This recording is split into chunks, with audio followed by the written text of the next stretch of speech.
Education matters. A universal right to expand horizons and offer better prospects. The passport to a better life.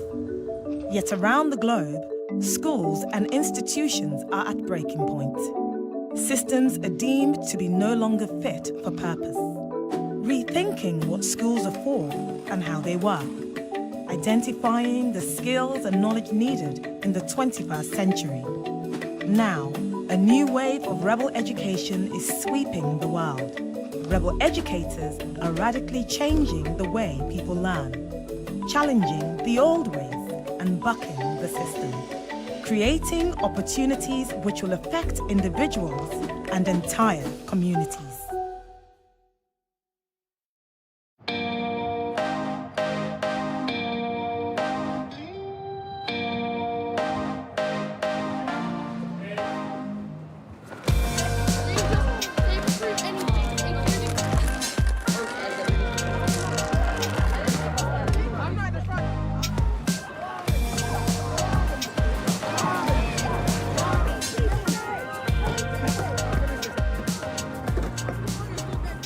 Being out on the water with a nautical school like this is a pretty great experience. I love being out here. This is a Friday, period 3, and look, we're on the Royal Victoria Docks. That in itself makes this school a great place to be, and I think it also inspires us as a school to do things in different and unique ways.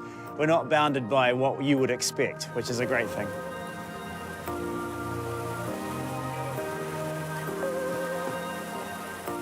When I first came to the UK, one thing that did strike me was the amount to which the system for education focuses on exam outcomes. There's a lot of punishment associated with doing badly in exams, it seems. It's often led to really conservative approaches in the classroom in schools. There's a risk-averse process. I think there's much more that we should be doing in classrooms than simply getting ready for exams.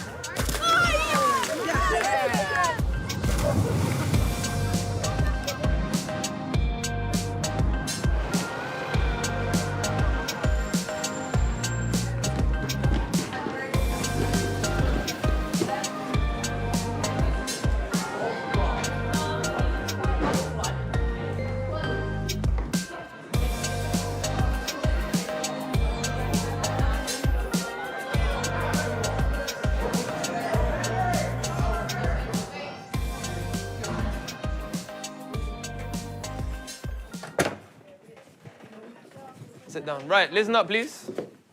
Listen up, boys.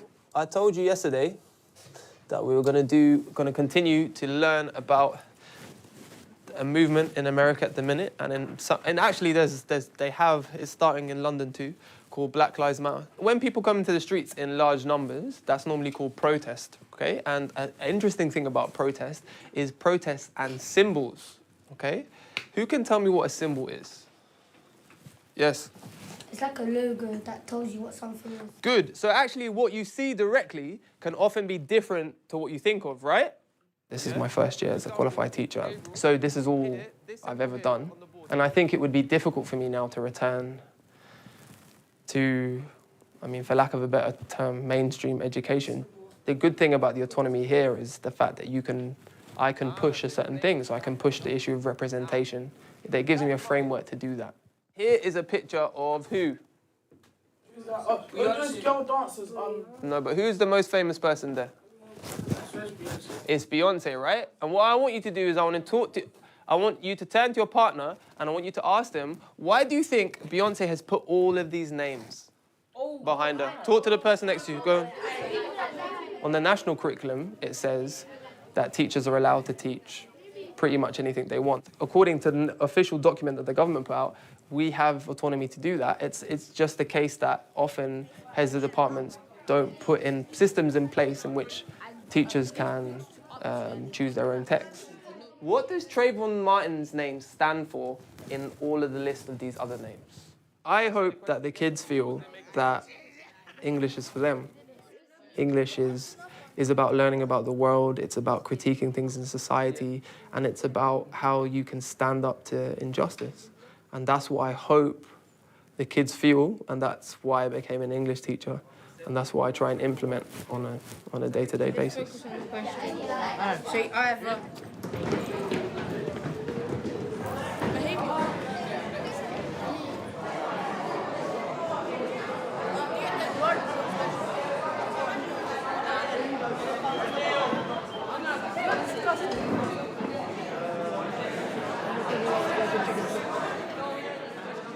This is the time when you get to choose who your English teacher is for the next 2 years. We have a set of beliefs in the English department here about you. The first thing we believe is that you can be trusted, that you are the perfect person to decide where and how and with whom you learn. You decide how hard the program of learning that you think is suitable for you should be. You decide the topic, you decide the style of learning, and then you get on and succeed. We do not want to break you into groups who we think will achieve and groups who we think won't. That is none of our business. At the end of it all, you will all sit the same GCSE examinations and you will all have the same chance of succeeding. But the path you will follow to get there will be very different. I'd like to invite to come forward Mr. Vinicum, who is a new teacher. As well as teaching English, I've always taught drama and media alongside that. I like to bring in those different aspects to my teaching. We're going to be looking at perspectives, different people's perspectives. My texts and my course are all about freedom. What freedom is, what freedom means. I'm interested in the opinions that you bring to these texts, because that's what makes it interesting. If you like exploring social issues, so if you like talking about what we might call big issues such as race and, of course, poverty, gender, then perhaps my course will be for you. There will be a lot of time for you to air your view, and you'll be expected to air your view quite often. These texts that I have selected are hard work, and you're going to have to be willing to do some hard work if you want to be in this course. I want you to develop the skill with which you speak. I want you to be confident speaking in class. I want you to broaden the range and depth of your reading so that your understanding is so much greater, and hopefully through understanding more, your enjoyment is so much greater.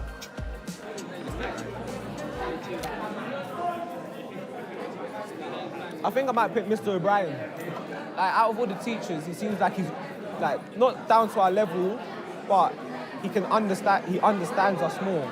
It makes you feel like a grown-up because it makes you have your own choice, your own independence. To be honest, I really don't know who to pick because they're all very good with all their individual ideas and everything.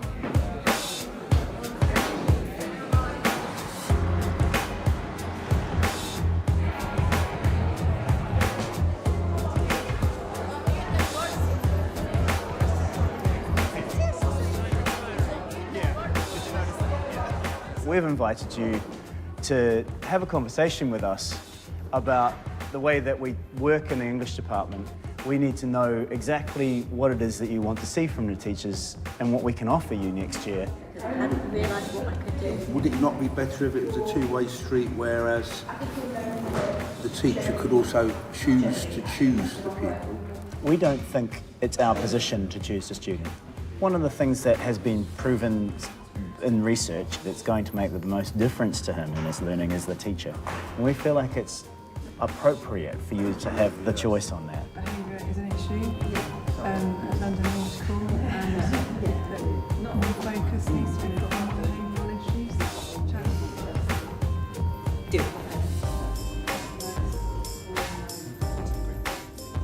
Every teacher has a blog for each class, so you can look at the work that Ruben's being provided with, and each student has their blog, so you can look at your son's work, or you can look at the work of the other students in that class if you're interested in seeing what others are doing. You can also go onto that same site and find all the information about all the possible badges he could ever want to achieve. Any concerns or problems with the idea of us publishing all of this material? I don't know, I just think they're very out there. Maybe that's because I'm older. I don't know, but there's sort of a certain feeling that you need to protect them. Yeah. You feel like he was vulnerable for abuse. Yeah. We think as a school and as educators, it's our job to also inform them about how to be online. And by providing them with a publishing mechanism that is under our control, we can then moderate the choices they're making and be with them in their online world. We're concerned also.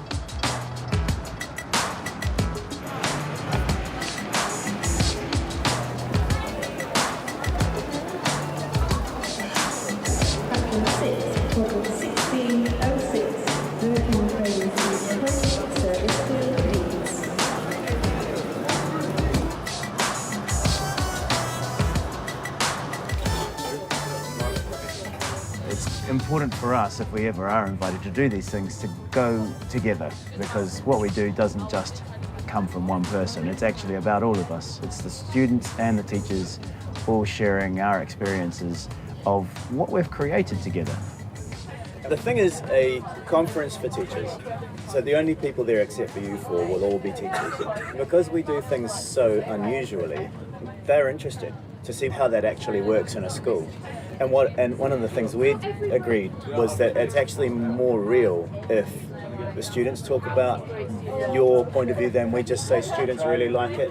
Talk about what you want to talk about, really. Yeah. Because that's what the people want to hear. For each of you, there might be a different thing. Now, I'm not sure, but Harry, because you've engaged massively with achievement and gone and done your own badges and things like that, it might be that you're in a position to talk about that. That's what I was thinking. Yeah. Our English class, is different. It doesn't. Even though we use our basic skills that we've learnt, we use it to do more advanced things like what we're doing right now. You don't normally get to have that conversation. Normally you'll go into a classroom in another school and they will tell you what your program of learning is going to be, and that's what you do for the year.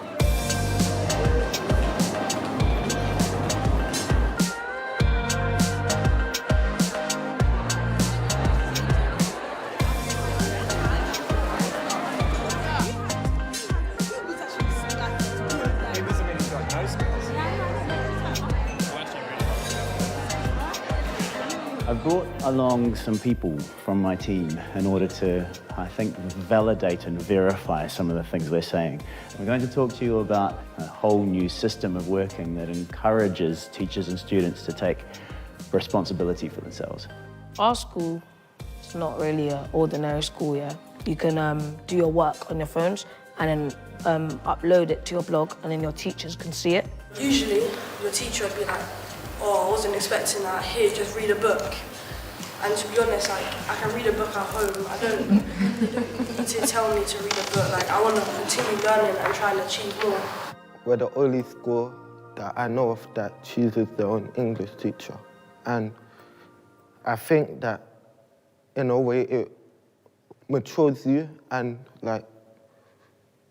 it makes you, sorry, I'm a bit nervous, but it makes you more like your self-esteem goes up. I think I picked Mr. O'Brien because I saw his course and I think I could relate to it because I live in the inner city. You'll have to believe me when I say this. I haven't said to Foyen, say those things, right?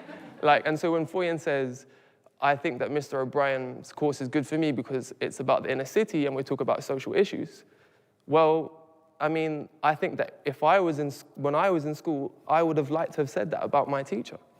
And I feel like the fact that we study writers of color and Foyen can read about those writers of color and he can see himself in those books is very important, because if we don't, we often talk about diversity in schools, right?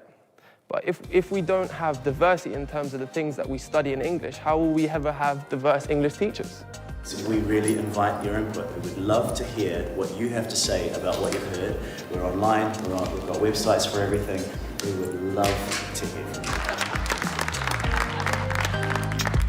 When I first saw the students were here, I thought, oh, it's not going to be quite as slick or as smooth or something that I'm going to really get anything out of. But I was so moved about, how it was so genuine and honest that it got me to thinking about how possibly I could sort of mimic it for my own school. That came across that they hadn't handpicked the students, that the students had put themselves forward, and it gave it a feeling of genuineness that, made it easier for me to sort of take that and see that it worked.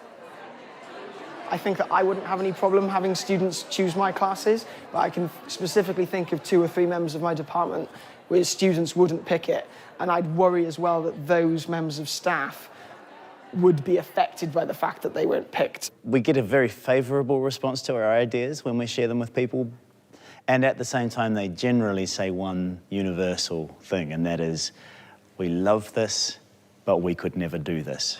We say, why not? I wanted them to take away that our school's a good school and that what we do in the English department as a whole is excellent.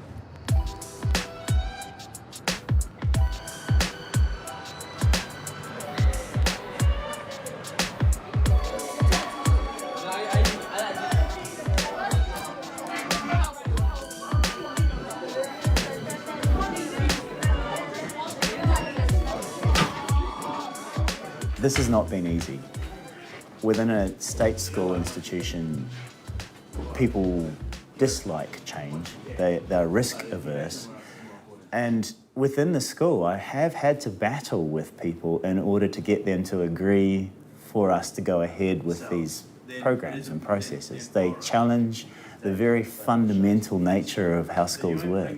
Giving students and parents choice is terrifying for a lot of people in education. You've recorded yourselves speaking and you've transcribed those conversations. What I want to do now is start to identify as many as possible of these modifications to standard English that you've made in your conversations. Right. About your work when you're doing this. How often do you use the word basically? All the time. I'm going to start the sentence. When you're basically telling the story in a way. 1 more minute. What did you just say? Since we have such high stakes accountability in this country, if you are going to do something that is different from the norm, school leaders are always going to find it quite threatening, particularly when the school leaders, they're accountable for the quality of your work.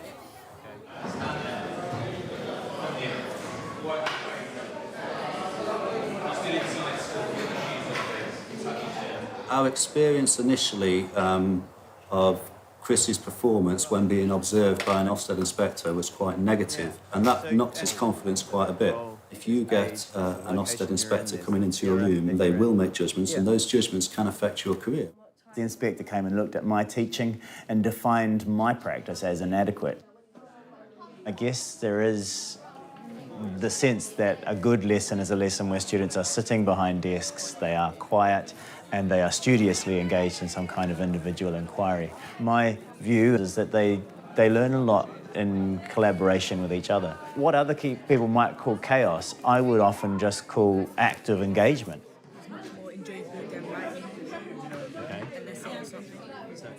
Over the years, as the results that we have achieved have come through the system and revealed themselves, the inspectors are much more amenable to the work we do, to the extent that the most recent visit from Ofsted ultimately gave us a very good rating. We had to prove ourselves before we would be taken seriously. And I do think that if you're going to create change in the way that we have in a system like this, you have to have the courage to be willing to fail or to be seen to fail by others. And it's not just external agencies that we have to convince. Of course, we've also got to convince other professionals within the school. Not all professionals agree. They don't necessarily, although this model is working in English, it's not a model that everyone wants to adopt, because it is a lot of work and it is a very different way of working from the way that many teachers who've been teaching for a long time are used to. What can I say? I'm just one guy looking at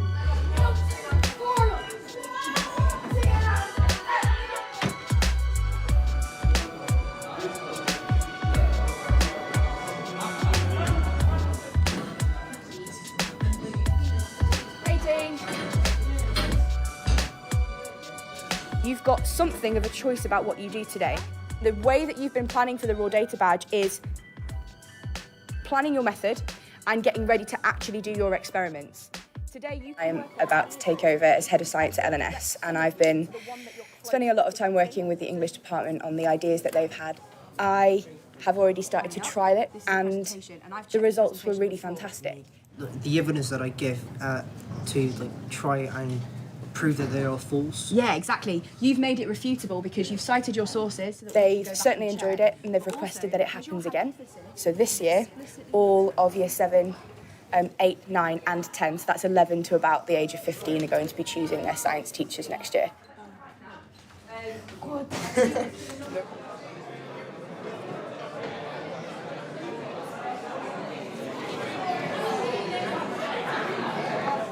Chaps on the third row, we're ready to begin.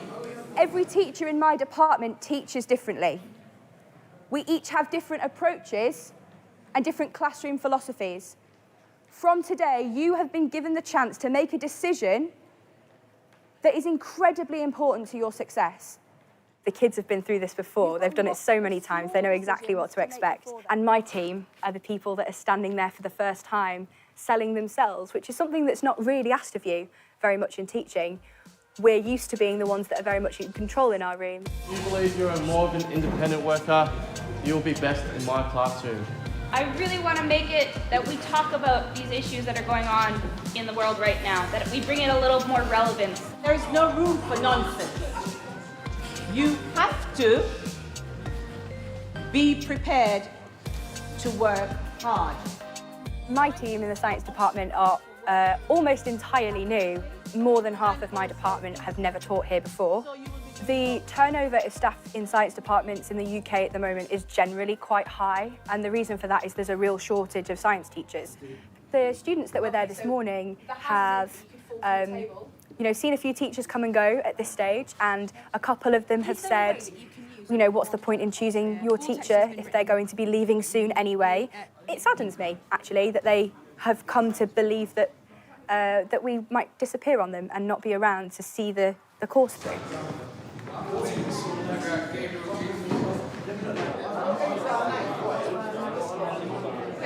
Where's PE?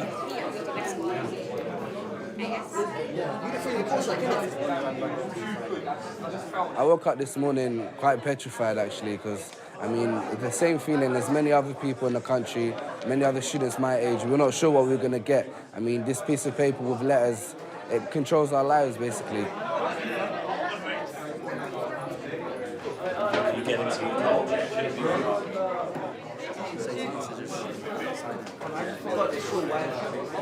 It's pretty exciting to be able to say that the results from this year's English program at GCSE are the best we've ever had. The students that we teach fit into some of the categories nationally that are regarded as some of the least likely to achieve. We have students who come from backgrounds of poverty. We have students who come from backgrounds of where their parents are migrants. We have students that come from difficult circumstances. And given that that's the case, and yet they come into this school and through their time here succeed at a level that is comparable and better than many other students with much greater privilege in the country, is something it's what gets us up in the morning. I've done very well. I passed English with 2 Bs, English Literature and Language, and I'll be studying it next year. I highly, highly recommend Mr. O'Brien. He's one of the best teachers I've ever had. He's the one who pulled through on us. I was failing English in Year 10, and he's the one who got me to 2 Bs.